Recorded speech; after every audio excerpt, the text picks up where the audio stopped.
Good evening, everyone. Hello. Good evening. Good evening. Hello, everyone. Welcome. It is 5:30, just about. I'm a few seconds early, but that's okay, right? And I would like to officially call this meeting to order. This is the first public meeting of the DAC committee, the Desegregation Advisory Committee. We were established in 2023, and we serve as the liaisons for the community and parents on all things equity. I would like for us to go around and introduce ourselves and our school family, and we'll start on this side. I'm Amanda Estes. I represent Owens Crossroads Elementary, New Hope Elementary, and New Hope High School. I am Leah Townsend. I represent the Hazel Green family. Hi, I am Nivea King. I'm the Secretary of DAC, and I represent the Hazel Green family as well. My name is Xavier Moore, and I represent the Madison County High School family. I'm Travis Key. I represent the Madison County High School family. I am Demetria Horton. I represent the Sparkman family, and I'm serving as your DAC president and chair. I'm Leviticus Phillips, and I represent the Buckhorn High School family. Good evening, everyone. I'm Dr. Rachel Ballard, and I serve here for the Madison County School System as our Director of Equity and Innovation. So I represent our school system on the committee. So as you can see, our DAC committee is made up of parents and community members as well as high school students. A few of our high school students are missing today as they are very busy students. These are your top-notch students. They are very involved. So they send their regards, but I assure you it's because they're at some other school event. I would like to start off by welcoming our guests, and I'll pass it over to Dr. Ballard to explain more about our guests and the DAC committee. All right, so we're so happy to have Adam Murphy with us this evening. He represents the Legal Defense Fund, and he's going to share some words with everyone this evening. Welcome, Adam. Yes, hi. Good evening, everyone. Thank you so much for having me. My colleague Victor Jones is going to be joining us in a second.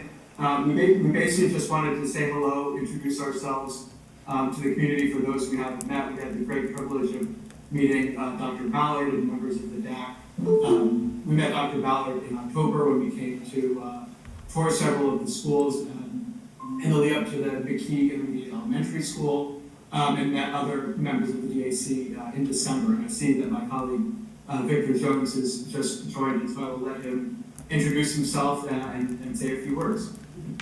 Good afternoon, everyone. My name is Victor Jones. I serve as senior counsel at the NAACP Legal Defense Fund, and we are so thankful, Adam and I and our colleague Brittany, who can join us. I'm so thankful that you all have allowed us to be on this call.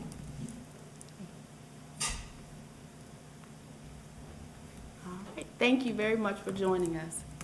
So as we proceed, we wanted to take some time to really discuss a little bit more about the history of our DAC as well as just our consent order. So I just want to provide a very brief overview of how we got here and how the committee is working to ensure that we meet the unitary status, that we meet the standards and our green factors. And so just real quick, I'm a teacher at heart, so I'm not going to talk too long. You got to watch Teachers and Preachers and Attorneys because we can talk. But real quick, about 128 years ago, in 1896 was Plessy versus Ferguson. And of course, this is where there was separate but equal. This is the term that we got from that case there. And so that was just 128 years ago. So that wasn't that long ago.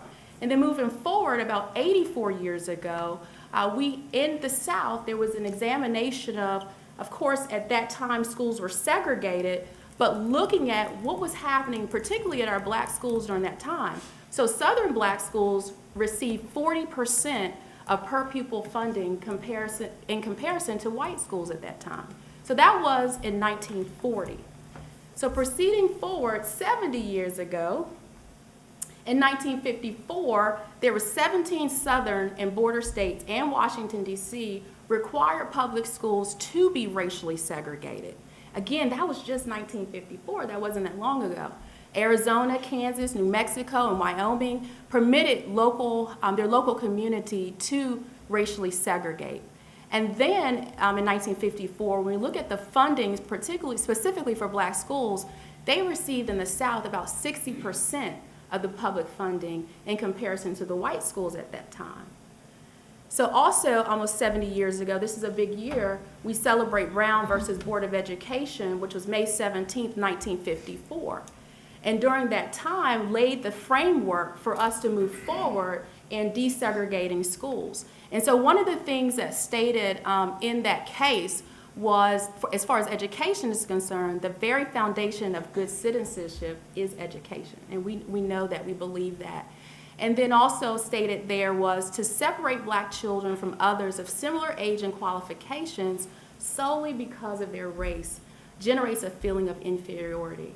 And so as a school system, as we're looking at this case, as we're looking at the desegregation consent order and fulfilling that order, the context was black students, but as a district, we're looking at all students. And so we look at our students, our black students, our students with special education needs, our students who are military students, all of our special populations as we're looking through the lens of our consent order. And it gives us a guide that we're really proud to really dig through. So 61 years ago, Redstone Arsenal, of course, here in our community was booming and people were coming from all over the world, literally. And at that time, what was notated is that some of the employees at Redstone Arsenal in our military community was noticing a pattern that their children, specifically the black families or African American families, they were zoned or assigned to specific schools. And their colleagues had other options as far as schooling was concerned. And so we then began our process with the formal complaint that led to our 1963. So I want to fast forward. So that's a little bit about our history. But several years ago, our case actually reopened, and our Madison County Board of Education, the superintendents that have been involved have been very active in ensuring that we begin to fulfill what's called green factors, and I'll address that briefly. And so with that, to ensure that's happening, we need to make sure we have community and student engagement, which leads to our DAC committee. And the purpose of the DAC committee is for the DAC to advise the superintendent and provide input on the implementation of the terms found in our consent order. So our superintendent or designee attends at least 2 of our meetings a year, and then every May we provide a report that gives him our insight as a committee of ways that we can continue to fulfill the terms of the consent order. And so you heard me share the term green factors, and I just want to briefly share what that means, what that looks like. So these are things that we have to show evidence of to not only the Legal Defense Fund, the Department of Justice, and we submit that information to our district judge. I do want to pause for a moment and acknowledge our superintendent. Superintendent Kubik is here with us this evening. So he has been meeting he's met with our DAC committee, as well as our board member, Heath Jones, is represented here today, and our board attorney, our school board attorney, Cynthia Thompson, who has been very involved, of course, with this. They're here with us this evening. So as far as the first green factor that we look at is student assignment. How are our students assigned? So some school districts assign students differently. Here in Madison County, it's all based upon where you live. So we use our address to determine the location of where students go to school. We also look at, with the green factors, equitable access to course offerings and programs, making sure that all students have equitable access, and then we do report this to annually. Elementary gifted program, we've spent a lot of time with our elementary gifted program figuring out different ways to identify students who are gifted students so they can receive specialized services, and then looking at our advanced programs, our advanced classes, which we call AP, and our CP classes, the college preparatory classes, ensuring that there's equity with course and curricular offerings. And then lastly, here under student assignment, we also look at student discipline. And we've taken a deep dive with that. We have solicited the support of a consultant, so another eye is looking at our data and providing us feedback on how we can improve and make adjustments as necessary when it comes to student discipline, and looking at it from disproportionality. Is there disproportionality when we look at student discipline? The second and third I'm going to group together is faculty and staff assignments. So we look at minority recruitment. How are we recruiting? We recruit all teachers, all teachers, administrators, but specifically for the order, we need to make sure we're recruiting minorities. The goal is for the students to see themselves throughout the day in our schools. And so we're active. We've been to Alabama A&M. We're blessed to have Alabama A&M right around the corner. They're the sixth largest they're the university that produces the sixth most, how do I say this? They're number 6 in ranking of producing minority teachers. Yay. So we're blessed to have them right around the corner. Of course, we have Oakwood University here, University of Alabama, Huntsville, Athens State, UNA. So we are very engaged locally, but we also travel throughout the state in southern Tennessee. I'll actually be at Tennessee State on Thursday recruiting prospective candidates. We look at our hiring and assignment processes as well as public data. So after every board meeting on our website, you will find the most updated information regarding the racial data of our personnel. So that's all of our employees across the district, our administrators, our teachers, as well as the support staff. That is made public for everyone. When we look at green factor number 4, we're looking at our facilities. So are there equitable facilities across the district? And anytime there's an update or a rezoning, or we're growing here in Madison County, every time you turn around you see a new subdivision going up, any proposals that we need to make, we submit that information to the LDF and the DOJ as well as our district judge. Number 5 is extracurricular activities, ensuring there's equitable access to those activities, and then we identify any areas where there may be a barrier that will prevent some students from actually participating in extracurricular activities. And last is transportation. So we do have to provide maps of all of our bus routes and submit a shape file of just the different information from our transportation department. And so the latest data that I could locate is that we have nearly 50 schools, school systems in Alabama with consent orders out of 138, and roughly nationally about 285 still need to fulfill the desegregation consent order. So we're not alone in the process. And so that is what ultimately the DAC committee is focused on, those 6 green factors, and is providing information, input, feedback to our superintendent as we move through this process. Thank you, Dr. Ballard. We'll now move on to our old or current business, and I'll pass it over to Ms. King to tell you how to get in contact with us. All right, hello everyone. Thank you for being here. As you can see, we are pretty much a full slate when it comes down to the members of DAC. And you may be wondering how to contact us, how to reach out to us if you do see any concerns in those green factors or in those areas of green factors. So I would like to put on the screen some of our contact information. So everyone sitting here, you are able to contact, and each one of us represents a family. So if you see your particular school family, you might want to study the face of the individual that's representing that school family, because that's the person that we would like for you to reach out to. So here are the ways to do that. First, we have a DAC website. Now, on this website, it gives you dates of all of our meetings. It will provide you with information on how, if you want to be involved, if you want to become a member of DAC. We're going to talk about that a little bit more later. And it gives you information on updates that are coming along. Some of the updates we'll talk about today. But to get to the website, you can go through the Madison County School System's website, and then you can go to where it says Family Center. And Dr. Ballard is showing you that on the screen now. And once you get to the Madison County website, you go where it says Family Center, and we have our own special spot. It's the DAC website. So that's the number one way that you can get information about the DAC and contact us, or to just do some research on your own. Now, if you want to contact us directly, we have our very own email. So if you're concerned about information being private or things of that sort, we've developed our email so it comes directly to the members of DAC, and it stays with the members of DAC. So this is our email address. You can write it down, add it to your contacts in your phone. But if you have any concerns with any of those green factors that Dr. Ballard just spoke to you about, this is where you go. There is nothing that is too small to be addressed. There's nothing too small to be brought to our attention. So please utilize that email and let us know if you have any concerns. If email is not your thing and you're not an email person, or maybe time is not on your side in that way, as you're dropping your student off, we have come together and decided that an actual box at each location, at each school, would be very useful for many of our parents, whether there are bilingual parents or whether there are parents that just may not have as much access to technology as we would like for them to.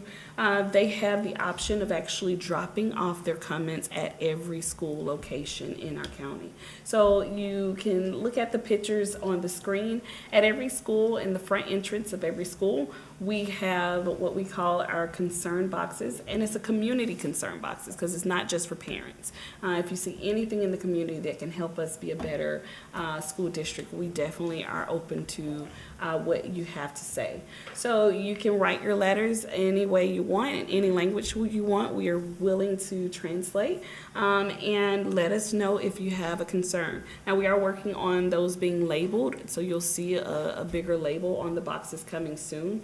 But here are examples. At the front of each one of your schools, you have a community concern box. So please utilize it. Please put information there. We check it frequently. As I've told you, each family representative goes to the schools and they check the boxes, and we take your concerns seriously. So here are 3 different ways that you can contact us, whether it's on our website, email address, or just dropping a letter in the box at your kiddo's school. We're willing and ready to hear from you. Your voice does have a place here. Thank you so much, Ms. King. You're welcome. Now we'll go over to our new business, and we'll have Mr. Key talk about the McKee Road Elementary School that the LDF mentioned a little bit earlier. You have the floor. Okay. On that note, in October of 2008, the Madison County School District purchased 86 acres just east of Highway 53 and Old Railroad Bed intersection on McKee Road. In January of 2023, the Board of Education approved the proposed plan that included construction of a new grades 4 through 6 elementary school to accommodate 1,000 students. To help alleviate the overcrowding at Madison Crossroads Elementary, which houses 941 students, and Harvest Elementary with 716 students, as well as moving the 6th grade from Sparkman Middle School. Community meetings were held in the 3 schools, and attendants were pleased with the outcome. The school is expected to open in the 26 to 27 school year, possibly. And the Madison County school system currently has 30 schools, making it the 8th largest school system in Alabama. Thank you, Mr. King. Now I'll pass it to Mr. Billups, who will talk about a new order with the NAACP and how you can get more involved with that. Well, again, we say thank you for everyone that chose to attend, whether you're here in person or virtually. The DAC and the Madison County Schools is currently working with the Legal Defense Fund. The Legal Defense Fund prides itself on being America's premier legal organization fighting for racial justice. Using the power of law, narrative, research, and people, they defend and advance the full dignity and citizenship of Black people in America. That was a mouthful. But that said, we have Mr. Jones with us. We also have Mr. Murphy with us. And if there are any parents of Black students who may be interested in speaking with the Legal Defense Fund and are serving as plaintiffs, we ask that you please contact them. You can contact Mr. Murphy via email at amurphy, that's AMURPHY at NAACPLDF.org. He can also be contacted via telephone at area code 212-965-2240. Again, that is 212-965-2240. And I have a second contact number for him, which would be area code 646-793-0889. Again, that is 646-793-0889. Thank you, Mr. Thank you, Mr. Phillips. We are happy to serve as your DAC. We have served 2 years. We have seen a lot of change, a lot of improvements in our last 2 years. We are here for you. Again, we are here as your liaison to help you accomplish, as well as us accomplish those green factors, but we want to hear from you. Another way to be heard is through joining the DAC. So we do have applications open this year, and I will pass it over to Dr. Ballard to explain more. All right, so applications will open April 1st. They will be available on our website. So if you go to MCSSK12.org and click on MCSS Family Center, you'll see a list of options to what to click on, and one is desegregation consent order. And so the application will be available there, as well as our, let's see, we have a open queue. As well as we will send that information as well out to our principals, and they'll make sure the families have that information to include the application. Mr. Murphy, Mr. Jones, did you have something you wanted to share? Yes, I just wanted to add a little bit more context about what the Legal Defense Fund does and why we're here. In this case, I really appreciate the introduction that you all have provided. As mentioned, we represent Black school children and their parents in this ongoing Madison County school desegregation case. What that means is that we are here to assist Black school children and their parents with any issues in the district that involve Black children. That includes, but is not limited to, as Dr. Ballard mentioned, in part the green factors, as we call them, including curriculum offerings, discipline issues, any special education issues, access to career technical courses, dual enrollment, honors, advanced placement courses, quality of faculty and staff, and the diversity of faculty and staff at every single school, access to extracurricular activities, equal access to school bus transportation, the condition of school facilities, and also graduation pathways, in-grade retention, and school climate and culture issues. Through this desegregation case, we support Black school children and their parents on all of those issues. But we can only do that if we know what's going on. So to that end, if any of the members of our class that we represent have any issues, which again, I hate to sound redundant, but we represent all Black school children and their parents in these cases. If they have any issues, you can contact us at the information that was provided for Mr. Murphy. And for myself, my email is bjones@naacpldf.org. We're here to help you all as parents ensure that the district is complying with its obligations to provide equal educational opportunities to Black school children. And importantly, there are no fees associated with our representation. Adam, I don't know if you wanted to add anything.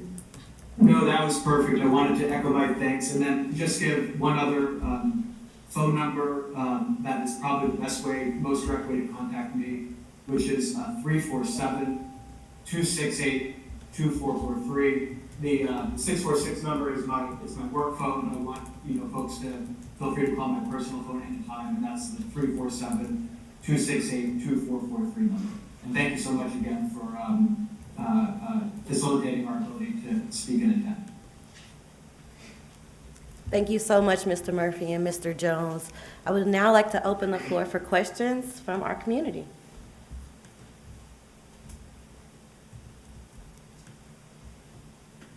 Not all at once now. I know, comments, anything? Let's Yes. go. So, what are some things we've put in place now to start working towards unitary status on the grade vectors? And I'll just, for the first one, maybe, employment, faculty employment. Have we put any steps in process now? Yes. Dr. Valley, would you I like to? guess we don't all want to speak at once. I would say yes. We have had several meetings, and that we have discussed that as one of the things we were dealing with. I don't know how far we want to go in detail about it, but there's some things that we've been working on to assist the school district with coming up with some solutions to kind of streamline this process and make sure there's an equitable system in place. I'll also share, a few years ago, goodness, it's been like maybe about 4 years now, we entered a very strong partnership with Alabama A&M University through a program called Branch Ed. And so through that program, and it was a grant program, it lasted 3 years, and we went through that even during the pandemic and things of that nature, where we had students actually from A&M come to our board meetings, engage in our classrooms as early as their sophomore year. Because we're learning with recruitment, things have changed, and we need to be a little bit more proactive earlier on as we recruit. So we do go throughout the state. We look at most of our universities across the state, also to include all of our HBCUs. We have some form of contact there when we're looking at minority recruitment. Also, Athens State University, we partner with them. They have a program called Men of Kennis, specifically focused on really recruiting and educating men of color.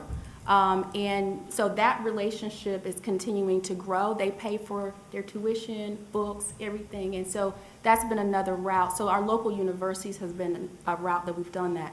Also, in the hiring process, there were some protocols put in place as applicants are coming through, that we're looking at a diverse pool of applicants when we're going through the hiring process. Those are just a few examples of what we've done in that factor as far as employment is concerned. Also, every year we provide professional development to our faculty and staff, and we're looking at cultural competency, ensuring that there are things that everyone is sensitive to the various cultures we have. I was corrected a few weeks ago. I thought we had 40+ languages in our system. We now have over 80. So that's just an example of ensuring that we are very culturally sensitive to our growing diverse community. I would also like to add one thing I've been very proud of is learning that the metrics that they look at across the board, from hiring to seeing what the demographics of the school are, to seeing how many students are in gifted, to seeing the transportation.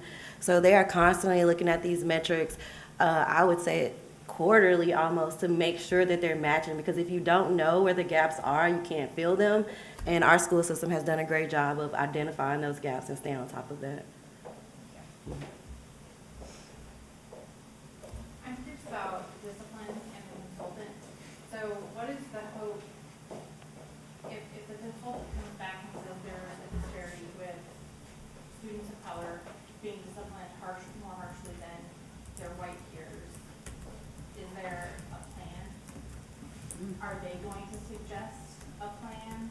Do we have, are you going to suggest a plan? I guess I'm like a talker. So I will say, we did look at some data for some schools within the system that had, in terms of their discipline, and we did make recommendations. That's what we're here for, is to make recommendations on things that we may help the process. Some may be additional training for staff.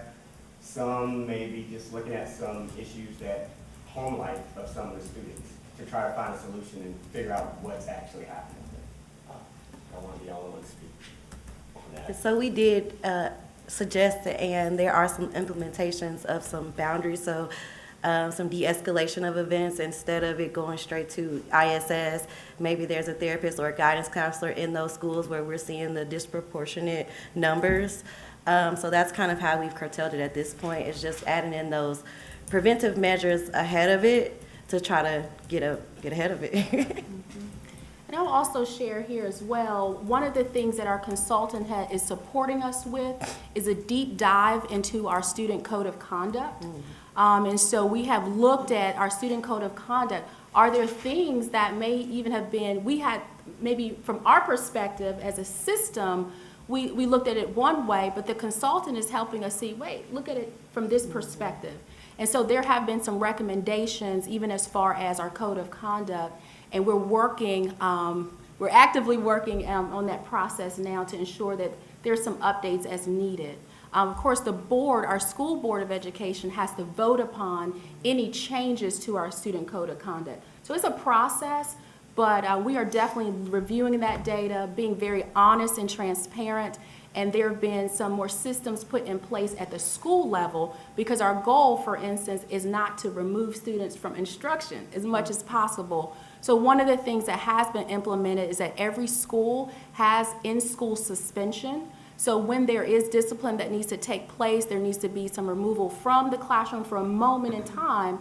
There's some restorative processes that have been added to our discipline. So those are just a few examples of what we've done thus far to address those concerns. And I would like to say that this is all up and coming. I've been on this committee, and this is going into our second year. And it has taken a lot of work, a lot of time to get the ball rolling. So as a parent, I've felt my own frustrations with the fact that there are still so many things that need to be adjusted and fixed with discipline, with hiring of teachers, even with special education. And I'm happy to say that each one of those topics, all the things that I am frustrated with, they have come forth before our actual board. But it is, again, slow coming. It is still, it's a ball that has taken a long time to get rolling. And now that we have it rolling, we still need more help. So I want to bring up that application again for the DAC, because we still need a massive amount of help. There are so many cases, there are so many parents that are in need. I get personal phone calls asking for advice. And these are, it's just, I guess it's just indicative of just how our system is growing and how many parents are just really, really wanting somewhere to go for an outlet or for help and to reach out. So I'm happy the NAACP is here. I'm happy that we have this council, but I don't want to sit here and pretend that we fixed everything. And I definitely don't want it to come across as if we have all the answers, because we are still scratching our head on some things, and we would love to have your help.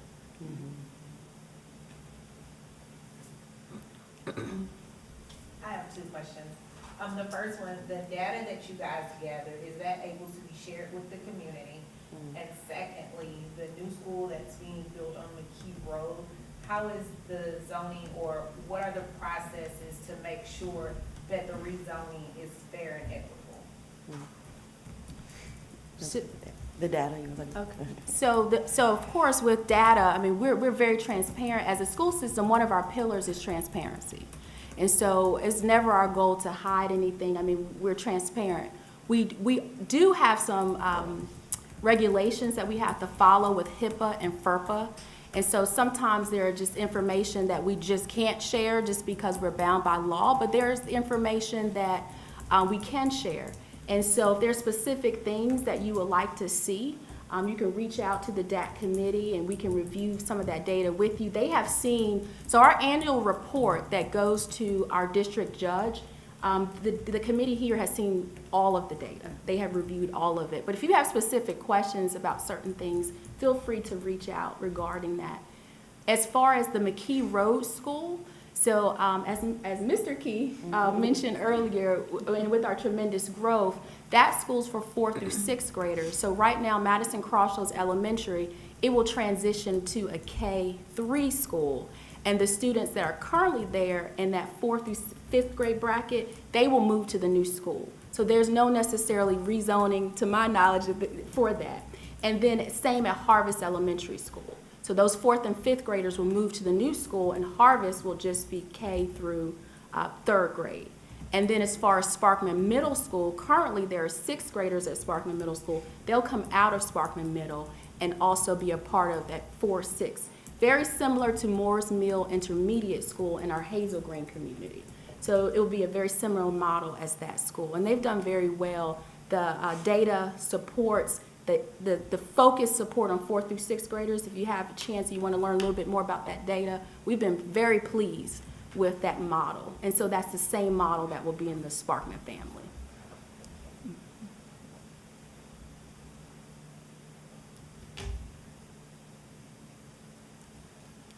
What green factor do you feel like you all have made the most progress on so far?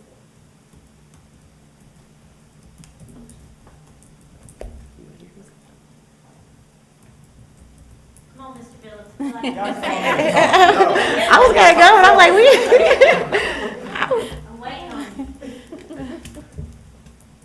So, I would say, and I'm just thinking, I know we spoke with the NAACP Legal Defense Fund in reference to student assignments, and I had a lot to say when we had that meeting, because I have 2 kids in the system, and one is actually in the gifted program. I think we did have some good conversation and discussion in reference to that. I think, I would also say, I think in terms of the question that have been asked, the things in terms of the teacher placement, yeah. I do think we've devoted time to that. As Ms. King stated, we haven't fixed it, but I mean, we have had the discussions in reference to it and tried to provide maybe some insight on some things we may do a little different to attract, because as we spoke tonight even about some of the recruitment, it's challenging when you're targeting a set group of individuals and everyone is targeting that same group of individuals. So there's challenges inherently with that, but I know we've discussed it and tried to provide some solutions. So those would be my 2. Yeah, I would also say teacher placement. And at each meeting, we discuss each one of the green factors as we go through each, and it seemed like we spent the most time discussing about teachers, recruitment, trying to bring in teachers of color, and going across the board. I mean, with minority tires. Huntsville, moving to Huntsville is not cheap, and I mean, a person right out of college, it makes it, I mean, it's difficult if you're starting on your own with a teacher's salary and you've got a mortgage or, I mean, a rental, if you're renting an apartment there. So that's one of the things that, that we discussed, and, what can we do to offset some of that stuff? How can we compete? And I mean, each one of the green factors that, that you saw on the screen, each meeting was dedicated to discussing those, spitballing ideas about, what you could do. Some ideas, stuck. Some ideas were like, that's not feasible. But yeah, but as far as that goes, the recruitment was one of the biggest. It seemed like we spent the longest on that one there discussing, and I mean, there's a lot of exterior factors and the gifted program also too. Yeah. The superintendent had the privilege of joining us for our discussion with the gifted program, and I think that was a big topic for us. I don't know if you understand how the gifted program works, but every student is tested when they hit 3rd grade, and there's, I believe, only one individual that all of our gifted students kind of filter through that makes that decision. So we noted a red flag there. If only one person is making that decision, that is very conflictual. As well as 3rd grade might not be, that sore spot. We have a lot of students that are coming into our school from other districts and other states. You see the houses being built, people are moving in. What if they move in and they have not made it to that 3rd grade mark, or they're past that 3rd grade mark? Then we haven't tested them for gifted. So they explain very well how, teachers have the opportunity of going back and retesting, and but there were still a lot of holes and gaps that we are interested in seeing us fill when it comes down to making sure that every student has the opportunity. Our bilingual students was my main concern. A lot of them come in, and in their own language, they may be on the 3rd grade level, but in our language, they are not. So how are we testing them? How are we making sure that they get an equal chance of actually being tested to be gifted? So we have addressed those issues. I think we've had some really thorough conversations with that, and we've had a chance to discuss them directly with the superintendent. So that would be my answer. I think the gifted program was the one that I feel most hurt about. Okay, thank you. Do two-part question. And I may have missed it early on when I stepped out, but the students that serve on the committee, what is their role and how are they selected? All right, so I'm gonna go first. So what it is as far as myself and Leah, I'm the senior class president in Madison County as well as our student council president. So I represent my grade, but not only my grade, but our school as well. And I give insight into what we see in our daily lives. So I've been raised in this school system all my life. My whole family has. We're all from Gurley. So going from Central to Madison County High School, I've kind of got to seeing everything, and I can kind of put my perspective and my 2 cents into what we do. I'm Leah Townsend. I'm student body president at Hazel Green High School, and it's pretty much the same, giving day to day. I'm in so many clubs, so seeing the ins and outs, my schedule making, and just day-to-day life of a student. So I guess my next question is for you, Dr. Bauer. Going forward with the DAC, will the student representatives always be SGA, or will it be any other criteria that would allow them to serve on the DAC? So currently this year, they are also a part of, they give feedback also to Superintendent Kubik. So moving forward, as this school year the new school year is coming, it will still be our student government presidents. There is still an application process that the students have to go through to ensure, we look at a variety of factors, is their character up to par to represent their student population? And those applications aren't just vetted through, not necessarily through the DAC committee, but through the LDF, DOJ as well. And it's a collaborative process. Our board only gets 1/3, it gets 1/3 of the vote, and the other parties also have 1/3 of the vote. And so that's a part of how it works. But these are some of our top, most amazing students in our district, and they have represented their student body very well. So that's how it works. But there's still an application they have to complete.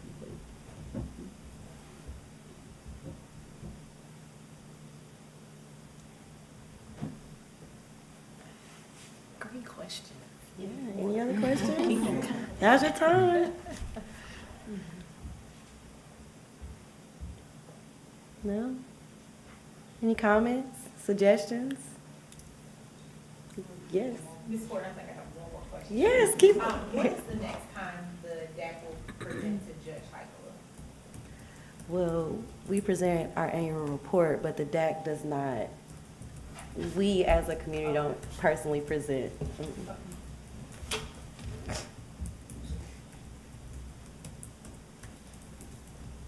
Anything else? Yes. Oh, we got two. Wait, go ahead.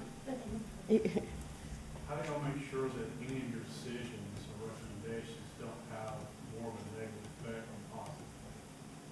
Like how do you balance, I saw all good things, but sometimes you have negative, unforeseen consequences.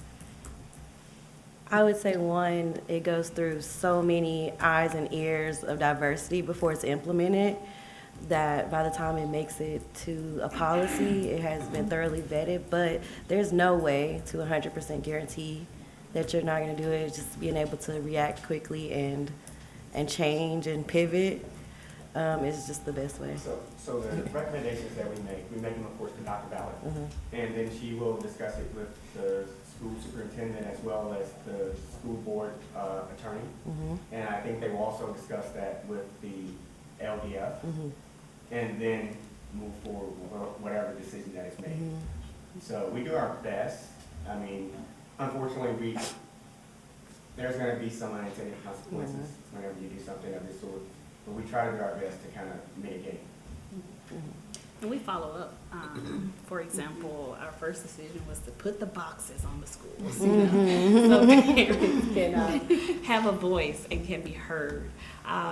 When we first put the boxes, they were excited, and everything seemed to be, exactly how we wanted them to be. But when we followed up a few weeks later, we noticed that mail was going into the boxes. And we were like, that was not what we thought would happen. So we are aware that some of our ideas on paper, they can seem brilliant, but once we actually get them rolling, we have to tweak them. So after that, then we came up with a second plan. So I think having sufficient follow-ups, making sure that we're getting feedback from you all, having surveys, what's really working. We're not just trying to check off things from a box. We really want to make a change in the school district. And as we said, it's not easy, but I think we're getting it done. And another thing too, also, if you look at the number of green factors we have, I don't know if Mr. Murphy and Mr. Jones can compare. Ours is minute compared to some of these other systems as far as the green factors that are probably in just other districts that it could be just page after page after page of things that are not in compliance, that don't fit that green factor. But ours is only, what is it, 6? Is it? About 19 pages. Okay, but I mean, how many green factors do we have? Is it just 6? We have 6 green factors. 6 green factors compared to, I'm not gonna say another school system, but compared to that, ours is really, I mean, I think Madison County does an excellent job as far as meeting the needs of, you know, all races across the board there. And so that's one thing that we're not having to tackle a lot of green factors there, and you know, but we're tackling some big ones in that case. And I'll also add this, so the report that the DAC committee submits to the superintendent also has to be presented publicly at our board, at one of our board meetings.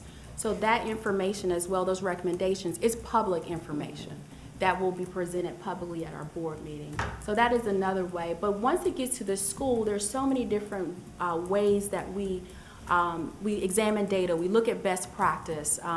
We get feedback from our administrators, teachers. There's a variety of ways that when it gets to the board and we're making a proposal, it's gone through, like Mr. Billups said, a lot of different rounds of perspective and just looking at what can we feasibly do. And the other variable that we have too, sometimes we want to purchase things or pay more and things of that nature. We also, the board is responsible for really looking at things from a fiscal standpoint as well. So all of those things are taken in consideration as we look at making proposals to the superintendent. My children are well past the age of Madison County, but I have grandkids. What can we as a community do to support you all? Yes, spread the word. Let people know we're here, what we're doing. Let them know about those boxes. They're not mailboxes. If you're active in the schools and the PTA and the community, like I said, just letting them know that we're here, that this exists, is one of the biggest ways, but I'm sure my board has some other ways. I was going to say, bring your ideas, because it takes all of us. So if you have ideas, things that you've seen, any observations you made of the system as a whole, bring those comments and feedback and provide it to us so we can try to add it and make it an action item for something that we can discuss and try to address. Okay, I'm up. Yes, we combine on the question. So some people think that the body of work that you're doing has a negative, and I'm kind of feeding off what he says, might have a negative connotation. How do you as a DAC board, you know, put a positive spin on it, especially considering what's kind of brewing in Montgomery? You know, and I think we all know what that is, you know, and so if, you know, it's keep the politics out of it as much as we can to have positive impact on Madison County schools. So I'm gonna steal what Dr. Ballard always says when we meet, and our goal is to make the Madison County school system the best school system it can be for all students.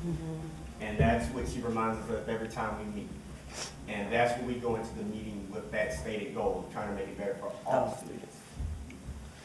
And I think just the awareness is key. Just because we're talking about something, just because we bring it up, doesn't necessarily make it good or bad. It's just the discussion. So if we keep it around the discussion and keep it around all students, then that's kind of how we make it positive. We don't try to single in on anything. We think about the policies and the rules in an all perspective. How would this help all kids so that there can't be that type, and it always can happen. But our goal is to bring it back to how do we make this a place that our grandkids want to go. I don't know what my grandkid is going to look like. I don't know what my daughter is going to choose to do. So how do I make this a place that, and how do we make this a place where all kids are represented, heard, spoken for, whether it's good or bad? I'll share this too. When we announced the desegregation consent order, I kind of chuckled because students started emailing me, desegregation, we're already desegregated. So it's kind of to piggyback on your question too, just educating supporting us and educating our children, because they see the world, many of them, very differently than maybe some of our own experiences. And they're friendship based, their classrooms are very diverse. So I chuckled because they couldn't many of them couldn't wrap their head around it, you know. So another way to support, I would say, is also educating on our history and how we got here and moving forward. And then when we look at Madison County, we do take a whole child approach. So when we're looking at the needs of the whole child, this committee and their service also supports the development of the whole child. So when we're talking about we're talking about whole child support. When we look at an ideal student, every student's different, but if students can participate in extracurricular activities, when we look at depression rates of youth, when they're involved in school activities or other community activities, we see depression levels go down. So we want to make sure that those barriers are gone. So that's the approach that we're taking. This affects all students. So we're looking at these green factors, but we're trying to look at who are we missing? Which students are hidden? And let's make sure they have equitable access to everything we offer. We had one over here really quick, and then we'll get. If we can mute the microphone, please. Thank you.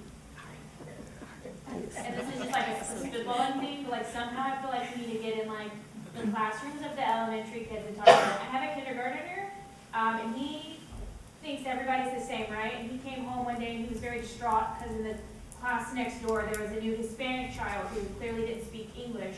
And he was like, Mommy, I need to learn the language where they say hola. And I was like, I'm sorry?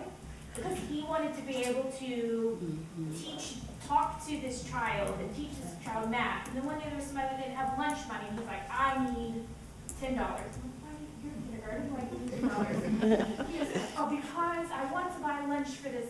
So I don't know, but he was, and when we had Martin Luther King Jr. At his school and they were talking about it, and he was like, did you know that happened? Did you know that not everybody likes Carrington? And I was like, no, everyone loves Carrington. Great.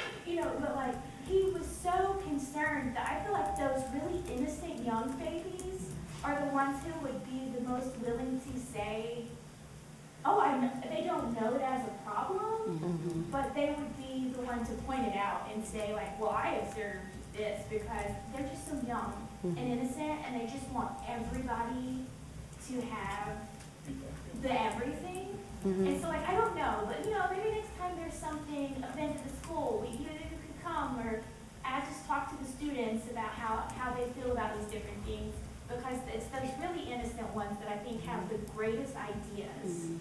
And the most unjaded ideas on how to correct things, Yeah, no, great advice. Thank you. Yes. I had a question I love the work you guys have done with the gifted program. I think that it's so important, especially for, I have a kindergartner, a second grader, and a ninth grader, and then one who's not in school yet, so we'll be here for a while. I do wish, I am also new to the district as a parent, and I've been in many districts. I'm a former military spouse, and so it's fun to see what districts do really well, and it's fun to see what districts do better on, right? And I was actually, I really had to dig in order to find information on dual enrollment, and I feel like I wish I could shout it from the rooftops that I want our kids to be dual enrolled. For example, my daughter will be in 10th grade next year, and her history class will be at the college online. So she doesn't have to take the history class in high school, but it counts for high school and college credit. And there's scholarships, there's so many scholarships for people, for our kids to be doing that. And I just wish that that information was just, you know, via text message, just in our faces. Nights where parents can come and enroll their kids. And I mean, I know that they have things here and there. There's little blips in the bottom of the newsletters, and if you're really looking for it and you know the language, you know what it means, you'll click on it. But if you don't, then you just refund by it. And I just want our kids, I mean, our kids can graduate with already a semester or even a year of college under their belt. Like, that's huge, you know? And I just wish that more of our kids knew that, because I don't know what they do. Can I say something? Yes, sure. So actually, about that, we had talked to Mr. Cubic and Mr. Daniel Evans Jr., correct? We had talked to y'all about that. And that was one of my concerns as well, because throughout high school, I've taken multiple AP courses, and I've done all these things. I've tried my hardest, right? And I also have my friend who's taking dual enrollment. What I'll say is, as far as, I'm speaking personally for Madison County, because I don't know how everyone else does it in all the other schools. But for us, our counselors seem very adamant about once we get to a certain point, we can take dual enrollment. I would say they don't want us to take it too early, per se, in order to not overload us with things, because with the way the world works now, anything can set somebody off the edge, and we don't want to have to be a burden as far as that goes. Also, some people just financially can't do dual enrollment because it is very expensive. So, like, for me, for instance, I'm allowed to take AP courses, however many I would like to, because I can get a fee waiver because I can't afford dual enrollment. So with that, I can still be able to earn the college credit and still be in class with my peers, because what a lot of people don't know with dual enrollment, sometimes you're just sitting in the classroom by yourself or with other kids that are also in dual enrollment. You don't get that interaction with people. I feel like that's really important in high school, to learn these interactions. That way we can be able to present ourselves when we get to college and present what we've learned from our schools. Thank you for adding that. Yes. And I'm happy that's a green factor, and I'm along with you. I hope that's one that we focus a little bit more on this year. I think it has to start at the earlier ages. I've talked to middle school students that didn't even know their school had an honors program. And as you know, that if you don't start like in your maths with the higher maths, then you can't go to high school in the higher math, which usually prevents you from feeling as confident to apply for dual enrollment. So I think it's a full picture when it comes down to, you know, focusing on those honors courses and making sure they're accessible to everyone. So I'm glad you brought that up. If you guys hadn't noticed, I'm typing. I'm the secretary, so I'm saying less because I'm typing more, and that's definitely a start concern. Thank you. I think we have time for one more question. You guys don't have one? So, once we gain unitary status on all of those spring factors, does the consent order go away, or what happens next, once we meet the goal? So once we accomplish the goal, then, and we fulfilled everything that's needed, then we're no longer under our consent order. However, I will say our district is committed still, regardless of whether we have an order or not, to equity. So ensuring that our students have equitable access to everything that we talked about today. So. We thank you all so much for coming out. This was an amazing meeting. We hope to see you guys more and hear from you. Any last questions? Any burning thoughts? Anything from the board? All right. I just asked her to put the contact information back up. So again, please, if you would, jot it down, take a photo, reach out to us. We want to connect with you. We want you to be involved. As I said again, we need everyone to help us with this. So. And this is not just for concerns. If you have ideas, if you have figured it out and you know how to fix these problems. If you see something going right and we don't need to change it, let us know so we don't change things that are already working or you already saw making a positive impact. So yeah, please send us an email. We are happy to hear from you and looking forward to it. Yes, thank you. I motion to adjourn. Second, meeting adjourned. Thank you, guys.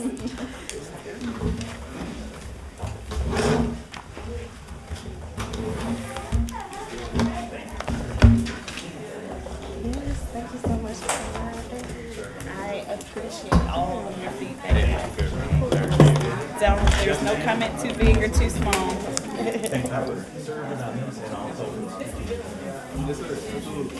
I'm gonna be here. I'm not running.